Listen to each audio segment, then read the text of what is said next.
Ma'am আসসালামু আলাইকুম। ওয়ালাইকুম আসসালাম।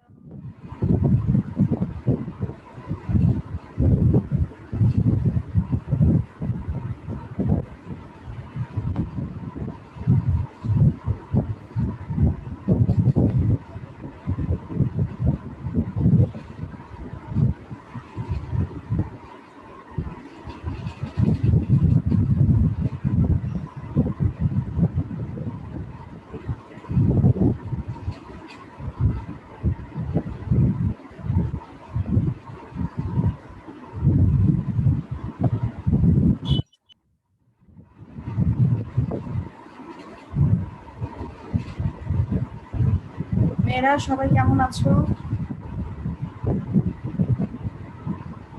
আসসালামু ওয়ালাইকুম আসসালাম। আশা করি তোমরা সবাই ভালো আছো, সুস্থ আছো। তো বাংলা ক্লাসে আজ আমরা কি করব সবাই মনে আছে? বলে দিয়েছিলাম কিন্তু। আমরা নির্মিতির অংশের কিছু বিষয়, 4টি বিষয় তোমাদের দিয়েছিলাম বাসায় চর্চা করার জন্য। আজকে আমরা ক্লাস করব। সবাই নিশ্চয়ই খাতা কলম নিয়ে প্রস্তুত আছো। আসো আমরা দেখি আমরা আজকে কি ক্লাস ওয়ার্ক করছি।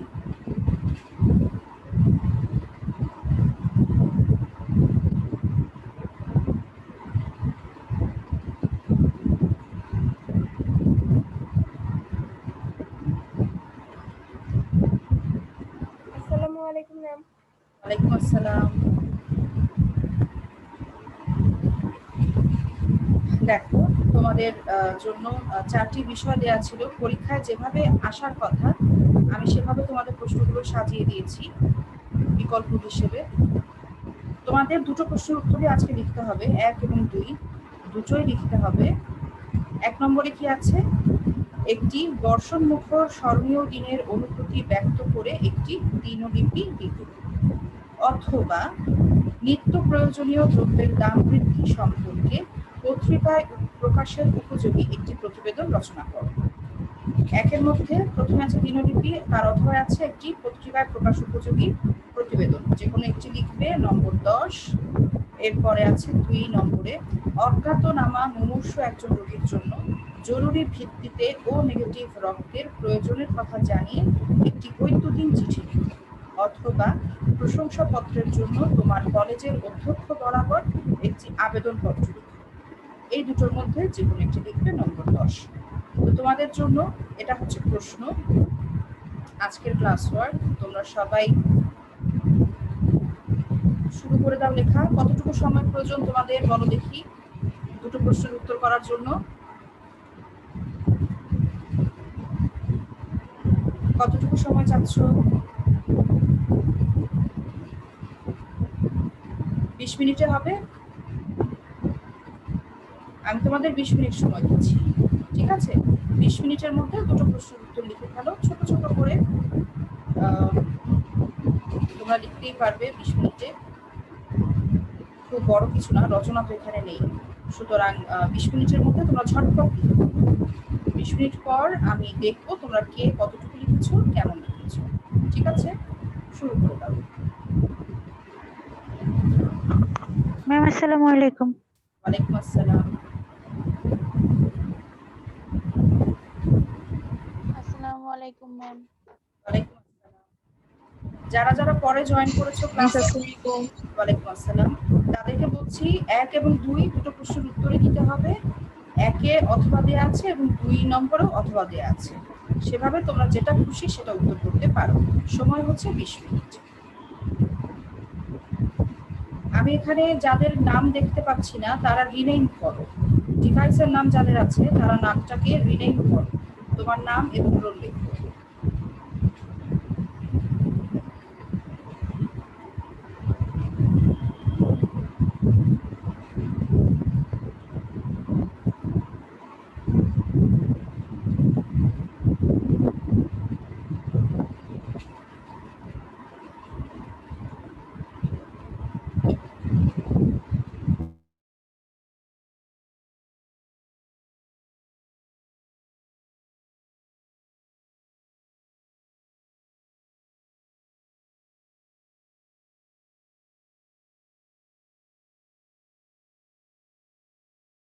মিস আসসালামু আলাইকুম।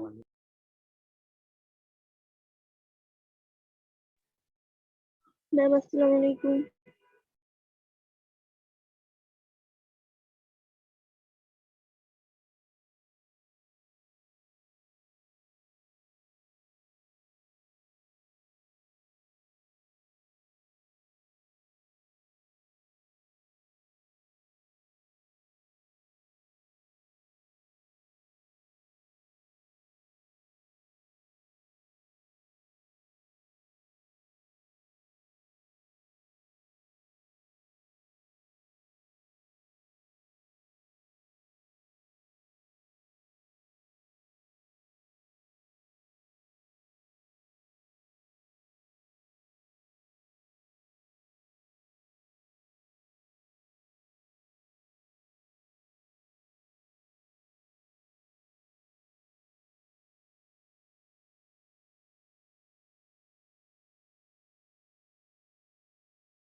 আসসালামু আলাইকুম ম্যাম।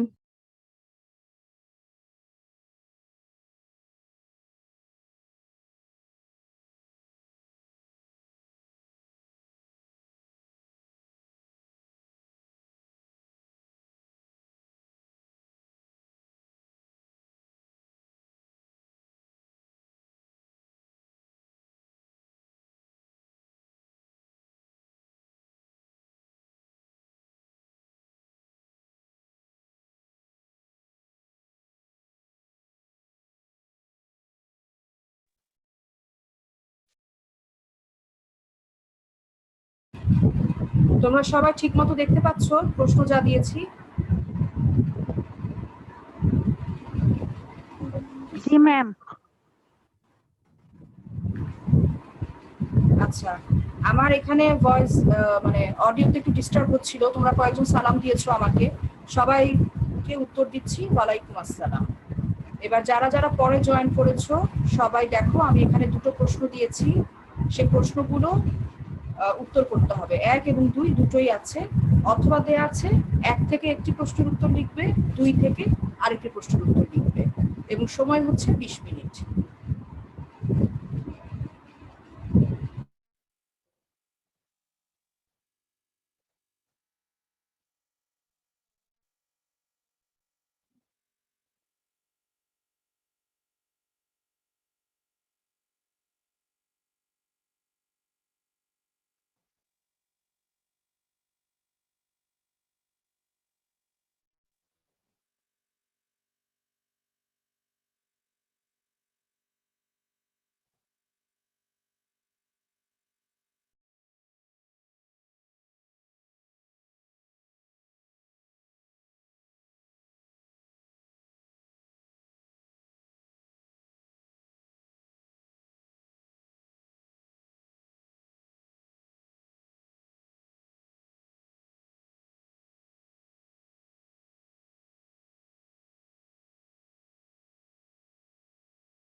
ম্যাম এগুলো লিখে কি আপনাকে ফটো তুলে দিতে হবে?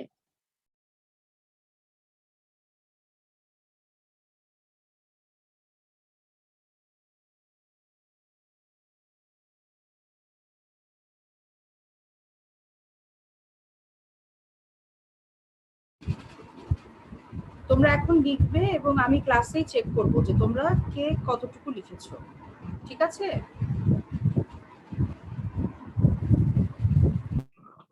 ম্যাম কথা বোঝা যায় না।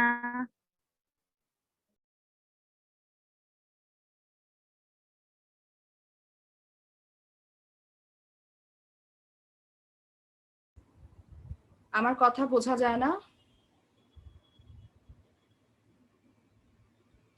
আমার কথা কি বোঝা যায়? এখন আচ্ছা, এখন আবার তোমার কথা বোঝা যাচ্ছে না। আচ্ছা, মনে হচ্ছে ইন্টারনেটের সমস্যার জন্য এমনটা হচ্ছে। আমি বলেছি যে তোমরা এখন লিখবে, ক্লাসেই লেখা শেষ করবে এবং আমি ক্লাসেই জিজ্ঞাসা করব।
ম্যাম ওগুলো কি লিখে আপনাকে ফটো তুলে পাঠাবো? এখন ছবি তুলে পাঠাতে হবে না। লেখা শেষ হলে আমি তোমাদের কাছ থেকে শুনবো।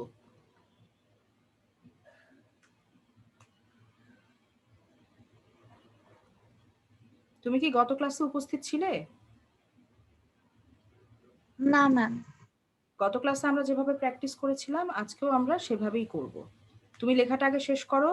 আমাদের হাতে আর 6 মিনিট সময় বাকি আছে। জি।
আনমিউট হয়ে আছে যারা, তারা মিউট করে ফেলো, শব্দ আসছে।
তোমাদের হাতে আর 2 মিনিট সময় আছে।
আচ্ছা, এবার আমরা সকলে লেখা থামাই।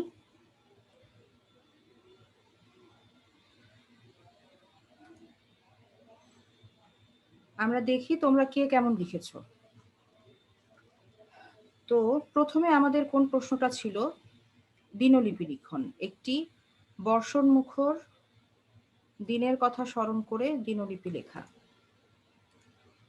হ্যাঁ, একটি বর্ষণমুখর স্মরণীয় দিনের অনুভূতি ব্যক্ত করে একটি দিনলিপি লিখো।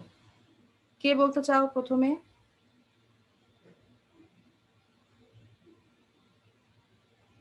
এই 1 নম্বরের এই প্রশ্নটার উত্তর কেউ লিখেছো?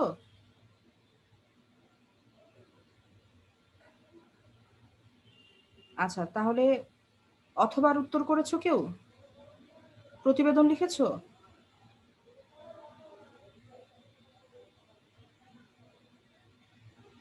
কেউ প্রতিবেদন লেখনি? তাহলে কি 1 নম্বরের উত্তর কেউ লেখনি?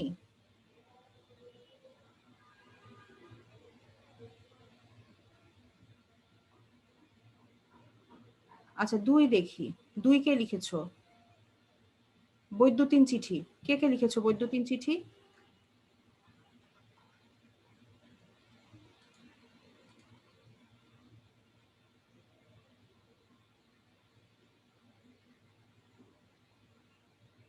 দুইয়ের অথবাটা লিখেছিলাম। আচ্ছা, কে লিখেছো 2 এর অথবাটা? স্বামী শক্তি। হ্যাঁ, বলো। প্রশংসাপত্রের জন্য একটা আবেদনপত্র, বলো কিভাবে পড়ে শোনাবো? হ্যাঁ, পড়ে শোনাও। প্রথম থেকে ওই যে তারিখ, তারপরে এভাবে বলবো। হ্যাঁ বলো, এভাবেই বলো।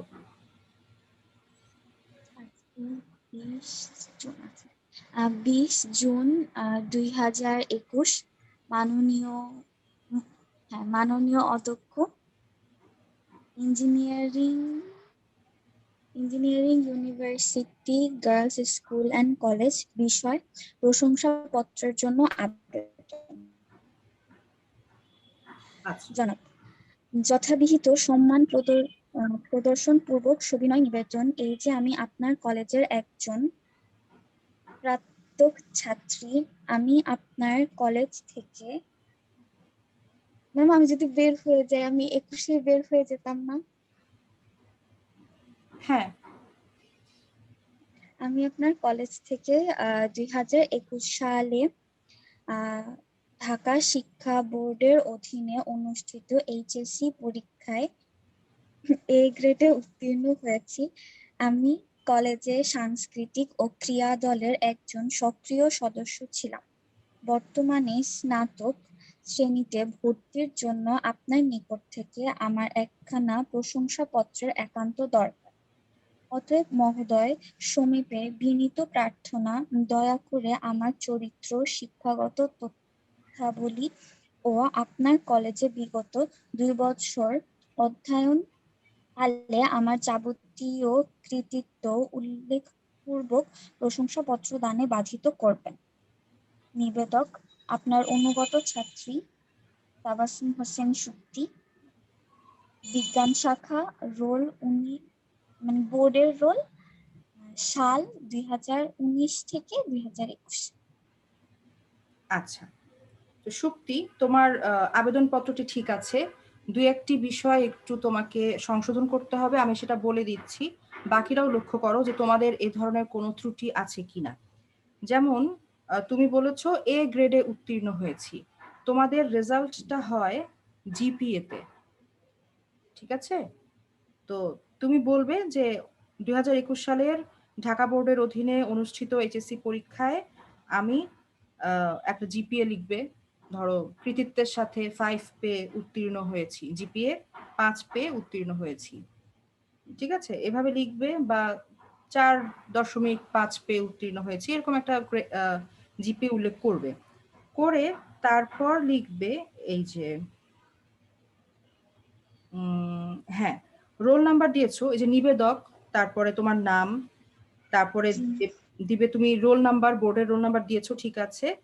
তারপরে লিখতে হবে নিবন্ধন নম্বর, মানে তোমাদের এইচএসসি তে একটা নিবন্ধন নম্বর দেয়া হয়, এসএসসি তে যেমন দেয়া হয়েছিল, তো ওরকম লিখবে, মানে যেটাকে রেজিস্ট্রেশন নাম্বার বলো তোমরা, সেটাই হচ্ছে নিবন্ধন নম্বর। নিবন্ধন নম্বরটা লিখবে, লিখে শিক্ষাবর্ষ উল্লেখ করবে, ঠিক আছে? বাস, ঠিক আছে, বাকিটুকু তোমার ভালো হয়েছে। Thank you. আচ্ছা, আর কেউ আবেদনপত্র বলতে চাও, লিখেছো এমন কেউ?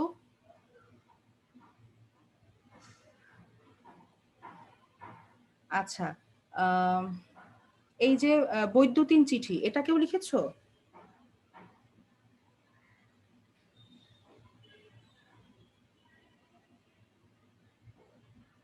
বৈদ্যুতিন চিঠি লেখাটা খুব সহজ, এটা কেন তোমরা কেউ লেখোনি?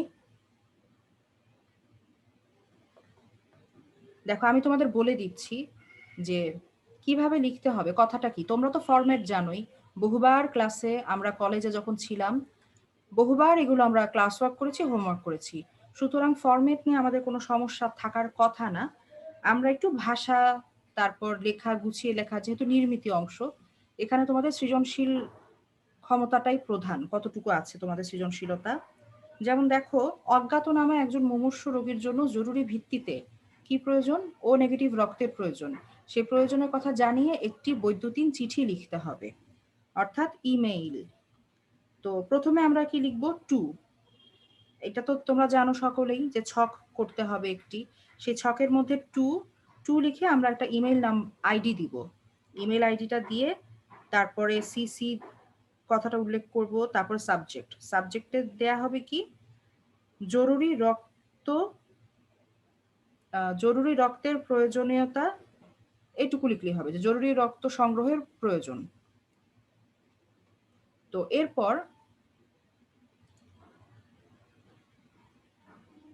লিখবে যে তুমি যার প্রতি লিখছো, ধরো তুমি যদি তোমার বন্ধুর কাছে লিখে থাকো তখন লিখতে পারো প্রিয়, তারপরে তোমার বন্ধুর নাম, কমা দিয়ে নিচে লিখবে যে আজ সকালে, এভাবে লিখতে পারো, একটা স্থানের নাম দিতে পারো যে আজ সকালে নিউ মার্কেট এলাকায় একটি সড়ক দুর্ঘটনা ঘটেছে, এতে একজন লোক মারাত্মকভাবে আহত হয়েছেন, আমি তাকে ঢাকা মেডিকেল কলেজ হাসপাতালে ভর্তি করেছি।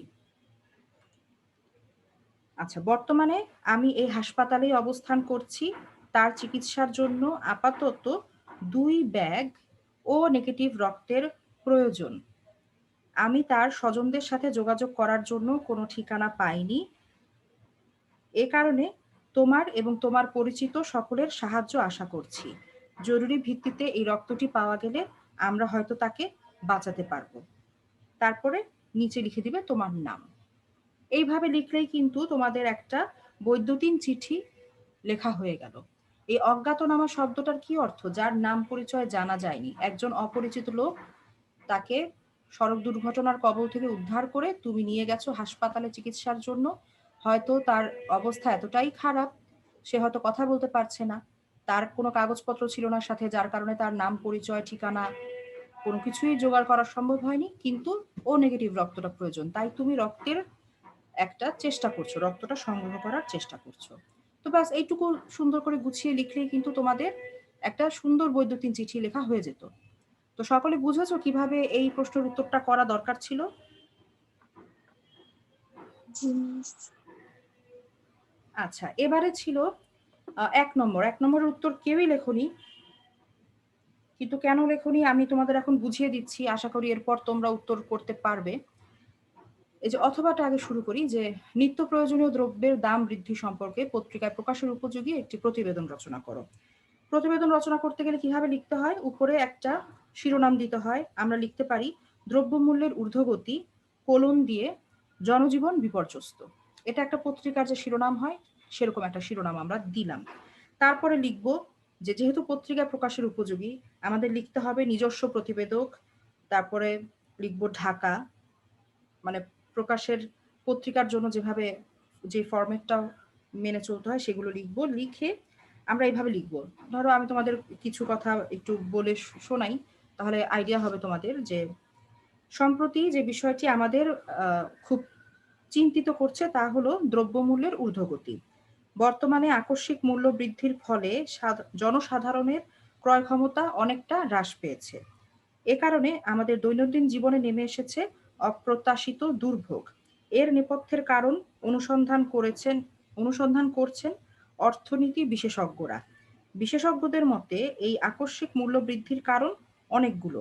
প্রথমত প্রথমত কি বলা যায়, এই যে মুনাফাভোগী মজুতদার যারা, তাদের কথা বলতে পারো যে মুনাফা লোভী মজুতদাররা প্রায় অধিক মুনাফা অর্জনের লোভে পড়ে দ্রব্যের দাম বাড়িয়ে দেয়। দ্বিতীয়ত বহির্বিশ্বে খাদ্যদ্রব্যের সংকট এবং একই সাথে খাদ্যদ্রব্যের মূল্যের ঊর্ধ্বগতি। তো এরকম দু একটি কারণ দিয়ে তারপর বলতে পারো যে তাই অবিলম্বে এই অনাকাঙ্ক্ষিত মূল্য বৃদ্ধি প্রতিরোধ করার লক্ষ্যে যথাযথ ব্যবস্থা গ্রহণ করা একান্ত আবশ্যক। এইভাবে একটা প্যারা আমরা লিখলাম। দ্বিতীয় প্যারাতে আমরা আরো কিছু বিস্তারিত কথা লিখব, যেমন মূল্য বৃদ্ধি আমাদের দেশে এটাই প্রথম ঘটনা নয়, এটি আমাদের দেশে এখন একটি নিয়মিত সমস্যা হিসেবে দাঁড়িয়ে গেছে। পৃথিবীর অন্যান্য দেশে মূল্য বৃদ্ধিজনিত এরকম পরিস্থিতি সৃষ্টির ঘটনা খুব কম। আমাদের পার্শ্ববর্তী দেশগুলোতেও এমন ঘটনা ঘটলে বিক্ষোভ হয়, তারপর সরকারকে জবাবদিহি করতে হয়, সংশ্লিষ্ট কর্তৃপক্ষকে জবাবদিহি করতে হয়, কিন্তু আমাদের দেশের সরল মানুষ এরূপ কোনো ঘটনা নিয়ে বেশি মাতামাতি পছন্দ করে না, ফলে দ্রব্যমূল্যের যে ঊর্ধ্বগতি সেটা তারা এদেশের জাতীয় সমস্যা হিসেবেই যেন মেনে নিয়েছে। এইটুকু একটা প্যারা। তারপর একটা শেষ প্যারা আসি যে বর্তমান পরিস্থিতিতে সাধারণ সীমিত আয়ের মানুষের দুর্ভোগ হলেও দুর্নীতিবাজ এবং মুনাফাখোর ব্যবসায়ীদের লাভ অনেক বেশি। এছাড়াও আন্তর্জাতিক বাজারে আমাদের টাকার অবমূল্যায়ন হচ্ছে বারবার। আমাদের উৎপাদিত পণ্য বিশ্ববাজারের প্রতিযোগিতায় টিকে থাকতে পারছে না। এই সব ঘটনাকে কেন্দ্র করে এক শ্রেণীর অসাধু ব্যবসায়ীরা ফায়দা লুটে নিচ্ছে। দেশের বৃহত্তর জনগোষ্ঠীকে বিপদের হাত থেকে রক্ষার জন্য সংশ্লিষ্ট মহলের সচেতনতা একান্তভাবে কাম্য। ব্যাস, তোমাদের লেখাটা শেষ হয়ে গেল। তো এইভাবে আমরা একটা প্রতিবেদন লিখতে পারি। যত প্রতিবেদন তুমি পড়বে, আমাদের ব্যাকরণ বইতে অনেক আছে, যত পড়বে এবং যত লিখবে তত দেখবে যে তোমাদের কাছে সহজ হয়ে যাচ্ছে বিষয়টা। যে কোনো বিষয় দিলেই তখন তোমরা লিখতে পারবে। তো এখন আমরা আমাদের ক্লাসের তো শেষ পর্যায়ে প্রায়, আমরা অ্যাটেন্ডেন্সটা নেই। প্রথমে হিউম্যানিটিজের মেয়েরা আসবে, অ্যাটেন্ডেন্স দিবে। তোমরা কি প্রতিবেদন লেখার বিষয়টা বুঝেছো? প্রতিবেদন কিন্তু খুব জটিল কিছু না, খুব কঠিন এরকমও না, খুব সহজেই লেখা যায়। যে আমি তোমাদের পড়ে শোনালাম, এভাবেই তোমরা লিখতে পারো।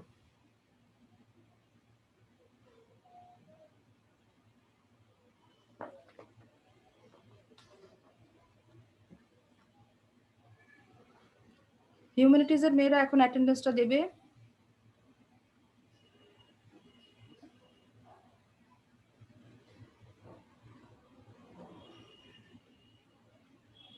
আচ্ছা, মানসী ব্যানার্জি, তুমি গ্রুপ লেখনি এবং রোল নাম্বারও লেখনি।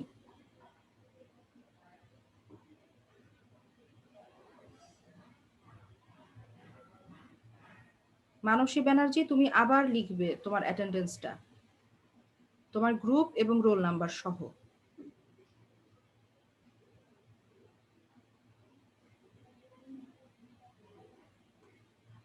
এরপরে হিউম্যানিটিজের তো শেষ, বিজনেস স্টাডিজের মেয়েরা আসবে।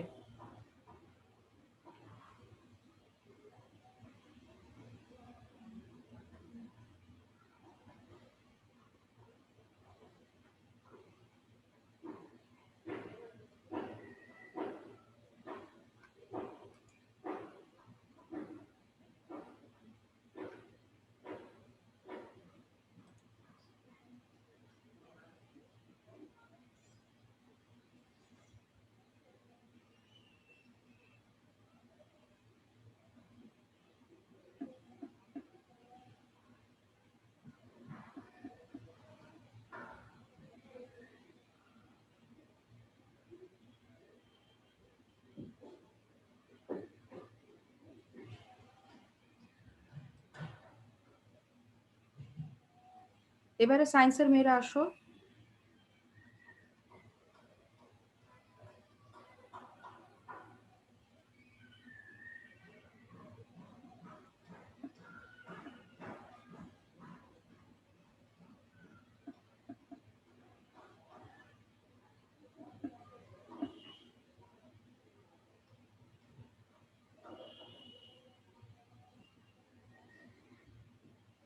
আচ্ছা, সবার কি অ্যাটেন্ডেন্স দেওয়া শেষ হয়েছে? কেউ বাকি আছো? মিস আমি বাকি। হ্যাঁ, সুপ্তি, তুমি দিয়ে দাও।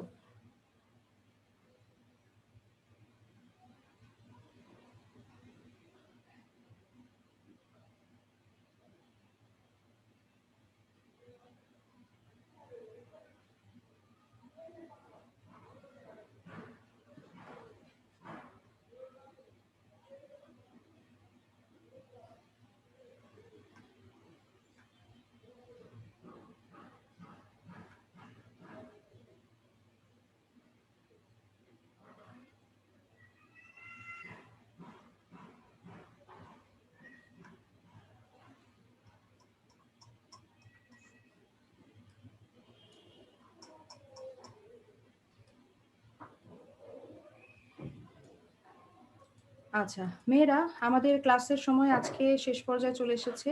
তোমরা সকলে ভালো থেকো, সুস্থ থেকো, আর বাসায় একটু অনুশীলন করবে বাকি বিষয়গুলো যেগুলো আছে। আমি তোমাদের আগামী ক্লাসের পড়া মেসেঞ্জার গ্রুপে জানিয়ে দেব।